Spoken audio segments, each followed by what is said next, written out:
Hello साथियों, आप सभी का स्वागत है आपके अपने YouTube channel CDP queen Himanshi ma'am पर। तो साथियों, हम कर रहे हैं अपनी हिंदी की प्रैक्टिस क्लास, क्योंकि इस समय प्रैक्टिस बहुत ही ज़्यादा ज़रूरी हो चुकी है। अब एग्ज़ाम को बचे हैं सिर्फ 7 से 8 दिन। तो चलिए शुरू करते हैं अपनी आज की क्लास। देखते हैं आज का पहला क्वेश्चन है ये, एहसान न मानने वाला। इसके लिए एक शब्द बताना है आपको। कृतज्ञ, कृतघ्न, विश्वासघाती, इनमें से कोई नहीं है। तो आंसर कर दीजिए। क्वेश्चन नंबर 1 का कौन सा ऑप्शन सही होगा? एहसान न मानने वाले के लिए एक शब्द क्या होगा साथियों? हो जाता है कृतघ्न। क्या होता है? कृतघ्न। ऑप्शन नंबर 20 का बिल्कुल सही हो जाएगा। देखते हैं अगला क्वेश्चन। सम्मुख का विलोम शब्द है, क्या बताना है? सम्मुख का विलोम क्या हो जाएगा? उन्मुख, विमुख, अधिमुख या फिर प्रमुख। तो सम्मुख का विलोम क्या हो जाता है? विमुख हो जाता है। क्या होता है? विमुख। देखते हैं अगला। भारतीय भाषाओं को भारतीय संविधान की किस अनुसूची में शामिल किया गया है? क्या बताना है? भारत की जो भाषाएं हैं उनको भारतीय संविधान की किस अनुसूची में शामिल किया गया है? 8वीं, 7वीं, प्रथम या फिर 10वीं। तो आंसर कर दीजिए आप लोग। भारतीय भाषाओं को भारतीय संविधान की किस अनुसूची में शामिल किया गया है? तो किस में किया गया है साथियों? रोज ये वाला हम क्वेश्चन कर ही रहे हैं अधिकतर। हर एक क्लास में ऐसा क्वेश्चन आता है संविधान से संबंधित। इसमें भाषा, बोली, यही सब दिया होता है ना।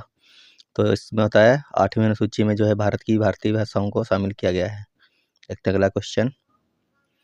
खुशबू में उपसर्ग है, क्या पूछा गया है? खुशबू में उपसर्ग क्या लगा है? खू लगा है, खुश लगा है, खुश लगा है या फिर खुशबू लगा है? इनमें से कौन सा लगा है खुशबू में उपसर्ग? ये मूल शब्द था इसका बू, इसमें लग गया खुश। क्या लग गया साथियों? खुश लग गया। तो क्या बन गया? खुशबू बन गया। क्या बन गया? खुशबू। तो इसमें कौन सी उपसर्ग लगी है आपको ये बताना है। तो इसमें लगी है उपसर्ग सी। कौन सी लगी है? सी। आगे देखते हैं। रमेश ने बताया कि वह घर जा रहा है। इस प्रकार, यहाँ पे इस नहीं, यहाँ पे हो जाएगा किस प्रकार का वाक्य है? रमेश ने बताया कि वह घर जा रहा है, किस प्रकार का वाक्य आपको बताना है? विधिवाचक, सरल वाक्य, मिश्रित वाक्य या फिर संयुक्त वाक्य। तो आंसर कर दीजिए आप लोग।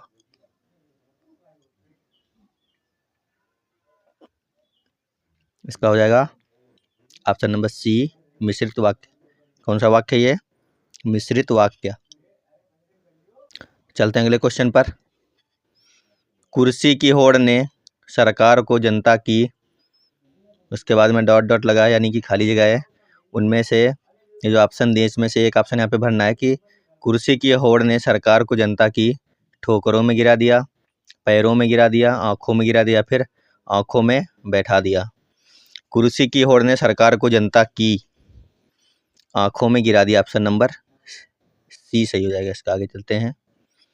अमूल और अमूल्य का अर्थ है जकड़ रहित और कीमती, जारत रहत और कीमती, जल रहित और कीमती, जड़ रहित और कीमती।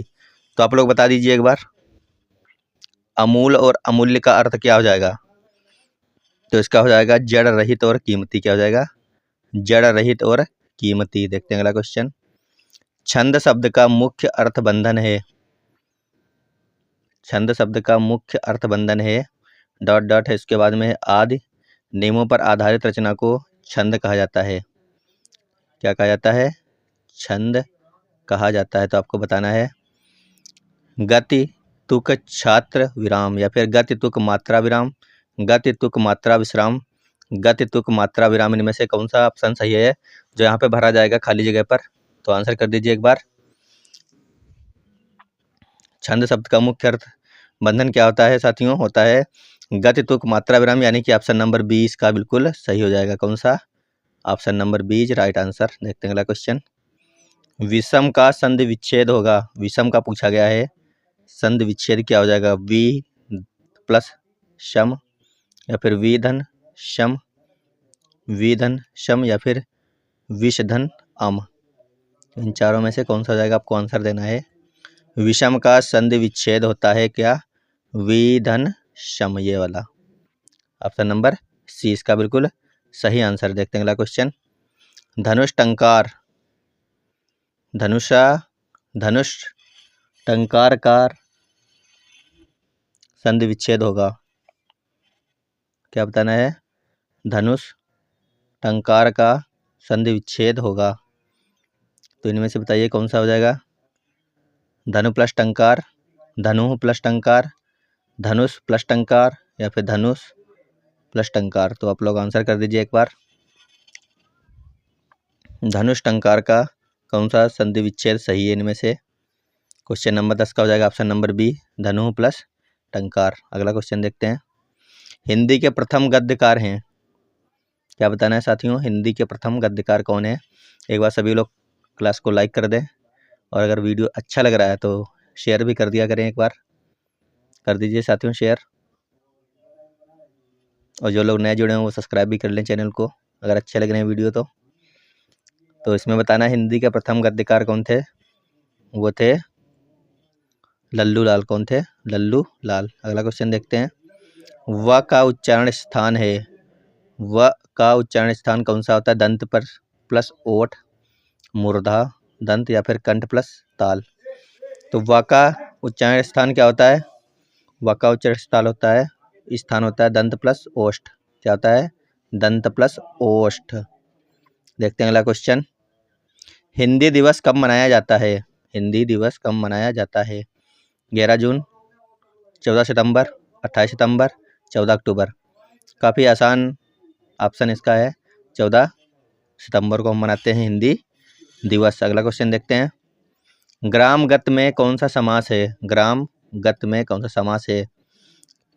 कर्म तत्पुरुष, अपादान तत्पुरुष, संप्रदान तत्पुरुष या फिर कर्म तत्पुरुष। बताइए कौन सा है इनमें से? ग्रामगत में कौन सा समास है? तो इसमें कौन सा है साथियों? इसमें है कर्म तत्पुरुष। कौन सा है? कर्म तत्पुरुष। चलते हैं अगले क्वेश्चन पर। निम्नलिखित में से वाक्य के शुद्ध रूप का चयन कीजिए। वह दंड पाने योग्य है। वह दंड लेने योग्य है। वह दंड के योग्य है। वह दंड देने योग्य है। तो इसमें से सही कौन सा हो जाएगा आपको यह बताना है। क्वेश्चन नंबर 15 का आंसर कर दीजिए एक बार सभी लोग। इसका हो जाएगा ऑप्शन नंबर सी, वह दंड देने के योग्य है। क्या है वो? वह दंड देने के योग्य है। अगला क्वेश्चन देखते हैं। मखमली जूते मारना का अर्थ है मीठी बातों से लज्जित करना, व्यंग करना, धनी व्यक्ति को प्रताड़ित करना या फिर अपमानित करना। मखमली जूते मारना का अर्थ क्या हो जाएगा आपको ये बताना है। तो इसका हो जाएगा ऑप्शन नंबर ए, मीठी बातों से लज्जित करना। क्या हो जाता है? मीठी बातों से लज्जित करना यानी कि मखमली जूते मारना। आगे देखते हैं। समुद्र में लगी आग को क्या कहते हैं? दानावल, वाड़वानल, समुद्री आग या फिर ब्यालू। ब्यालू कहते हैं, दानावल कहते हैं, वानल कहते हैं या फिर समुद्री आग कहते हैं। आप आंसर कर दें एक बार। इसको कहते हैं क्या? वाड़वानल। वाड़वानल कहते हैं समुद्र में लगी आग को। देखते हैं अगला क्वेश्चन। किलक अरे में नेह निहारूं, इन दांतों पर मोती वारूं। इन पंक्तियों में कौन सा रस है आपको यह बताना है। करुण, वात्सल्य, श्रृंगार या फिर एक यहाँ पर डी लिख लेते हैं कुछ हास। बताइए आप लोग कौन सा हो जाएगा इनमें से। आंसर कर दें एक बार। इन पंक्तियों में कौन सा रस है? किलक अरे में नेह निहारूं, इन दांतों पर मोती वारूं। तो इनमें साथियों कौन सा है रस? वात्सल्य रस है। कौन सा? वात्सल्य रस, यानी ऑप्शन नंबर 20 का बिल्कुल सही हो जाएगा। देखते हैं अगला क्वेश्चन। दोपहर में कौन सा समास है? द्विगु समास, बहुव्रीहि समास, तत्पुरुष समास या फिर कर्मधारय समास। दोपहर, दोपहर, 3 पहर, 4 पहर, इस प्रकार के जहाँ पे वाक्य आते हैं, जहाँ पे 2, 3, 4, 5 ये सब दिया, वहाँ पे कौन सा समास हो जाएगा? द्विगु समास होता है। कौन सा? द्विगु समास। आगे देखते हैं।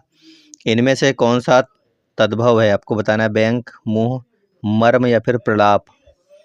तद्भव कौन सा शब्द है आपको ये बताना है। तो क्वेश्चन नंबर 20 का ऑप्शन नंबर बी बिल्कुल सही हो जाएगा। मुंह जो है वो तद्भव शब्द है। बुढ़ापा शब्द में कौन सी संज्ञा है? जातिवाचक, व्यक्तिवाचक, भाववाचक या फिर पदार्थवाचक। साथियों आपको हम एक चीज़ और बता देते हैं कि अगर आपको हिंदी में 30 में से 30 नंबर चाहिए तो काफ़ी मेहनत करनी पड़ेगी, क्योंकि हम देखते हैं कि टीईटी में नंबर ला नहीं पाते हैं लोग। 18, 19, 20, 22, 23 इतने ही नंबर आते हैं, अधिकतम आते हैं 23, 24 नंबर। अगर 30 में 28 या 30 नंबर चाहिए तो काफ़ी मेहनत की ज़रूरत है। तो मेहनत करते रहिए आप लोग। बुढ़ापा में कौन सी संज्ञा है? भाववाचक संज्ञा। कैसी है? भाववाचक संज्ञा है बुढ़ापा में। अगला क्वेश्चन देखते हैं। रा जो है वो किस प्रकार का व्यंजन है? पार्श्विक, लुंठित, अर्धस्वर या फिर इनमें से कोई नहीं। तो आंसर कर दें एक बार। रा किस प्रकार का है? तो रा व्यंजन कैसा है साथियों? लुंठित है। कैसा है? लुंठित। ऑप्शन नंबर 20 का बिल्कुल सही हो जाएगा। इनमें से कौन सा अनिश्चयवाचक सर्वनाम है? कौन, जो, कोई या फिर वह। अनिश्चयवाचक सर्वनाम कौन सा हो जाएगा इनमें से? कौन तो हो गया प्रश्नवाचक, है ना। जो भी नहीं होगा, वह भी नहीं होगा, तो फिर कौन सा है? कोई हो गया इसमें। अनिश्चयवाचक कौन है? कोई। आगे देखते हैं। बीन भी हूँ मैं, तुम्हारी रागिनी भी हूँ। उक्त पंक्तियाँ किसकी हैं? महादेवी वर्मा, जयशंकर प्रसाद, मैथिली शरण गुप्त या फिर माखनलाल चतुर्वेदी। बीन भी हूँ मैं, तुम्हारी रागिनी भी हूँ। उपर्युक्त पंक्तियाँ जो हैं किसकी हैं आपको ये बताना है। तो क्वेश्चन नंबर 24 का हो जाएगा ऑप्शन नंबर 1। ये महादेवी वर्मा की पंक्तियाँ हैं। बीन भी हूँ मैं, तुम्हारी रागिनी भी हूँ। देखते हैं अगला क्वेश्चन। अगला है 25 नंबर का। कूप मंडूक होना का अर्थ है घर में ही रहना, कुएं में गिरना, अत्यंत सीमित ज्ञान होना या फिर मूर्ख होना। कूप मंडूक का अर्थ क्या हो जाएगा आपको यह बताना है। तो क्वेश्चन नंबर 25 का हो जाएगा ऑप्शन नंबर सी, अत्यंत सीमित ज्ञान होना, यानी कि कूप मंडूक होना।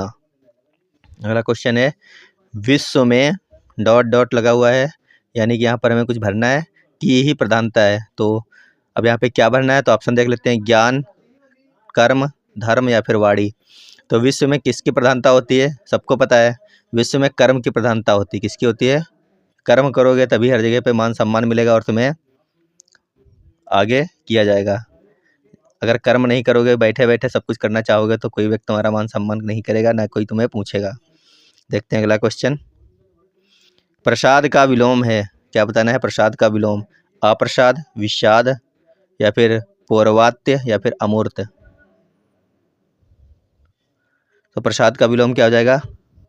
इसका हो जाएगा विषाद। क्या हो जाएगा? विषाद। अगला क्वेश्चन देखते हैं। दशानन किस प्रकार का शब्द है? रूढ़, यौगिक, योग रूढ़ या फिर इनमें से कोई नहीं। दशानन किस प्रकार का शब्द है? तो दशानन किस प्रकार का है? रूढ़ शब्द है। अधिकतर जो रूढ़ शब्द होते हैं वो क्या होते हैं? वो बहुव्रीहि समास के होते हैं। कैसे होते हैं? बहुव्रीहि समास जो होते हैं वो अधिकतर कैसे होते हैं? रूढ़ शब्द होते हैं। तो अगला क्वेश्चन देख लेते हैं। हिंदी की आदि जननी है संस्कृत, पाली, प्राकृत, अपभ्रंश। तो बताइए हिंदी की आदि जननी कौन है? संस्कृत, पाली, प्राकृत या फिर अपभ्रंश। हिंदी की आदि जननी साथियों है संस्कृत। कौन है? संस्कृत। अगला क्वेश्चन देखते हैं। निम्न में से कौन सी वर्तनी शुद्ध है? ज्योत्सना या फिर ज्योत्सना या फिर ज्योत्सना या फिर ज्योति सना। तो इसमें हो जाएगा ऑप्शन नंबर बी। तो साथियों आज की क्लास हमारी यहीं पर समाप्त होती है। आप कमेंट बॉक्स में जरूर बताना आपके 30 में से कितने क्वेश्चन सही निकले हैं। मेहनत करते रहिए। अगर आपकी हिंदी थोड़ी बहुत कमज़ोर आपको लग रही है तो जितने हमने अभी तक वो प्रैक्टिस क्लास करवा दी हैं सारी की सारी, एक बार आप लोग जा कर के पीछे प्रैक्टिस करिए उनसे। और उम्मीद है कि आपको सारे के सारे वहीं से मिल जाएंगे क्वेश्चन जो हमने अब तक क्लासें ली हैं और जितनी भी प्रैक्टिस सेट करवा। अगर आप नए जुड़े हैं तो चैनल को सब्सक्राइब भी कर लिया करें साथियों, क्योंकि आपके लिए इसके बाद में जो सीटेट है उसके लिए स्पेशल क्लासेस चलने वाली हैं 28 के बाद में। उसके बाद में फिर सुपर टेट के लिए भी आपके लिए बेहतरीन क्लासों की तैयारी कर रहे हैं। नोट्स बनाए जा रहे हैं सुपर टेट के लिए, वो भी बहुत ही जल्द टेट होने के बाद में सुपर टेट की तैयारी चालू करवा दी जाएगी। तो वीडियो देखने के धन्यवाद। Bye bye.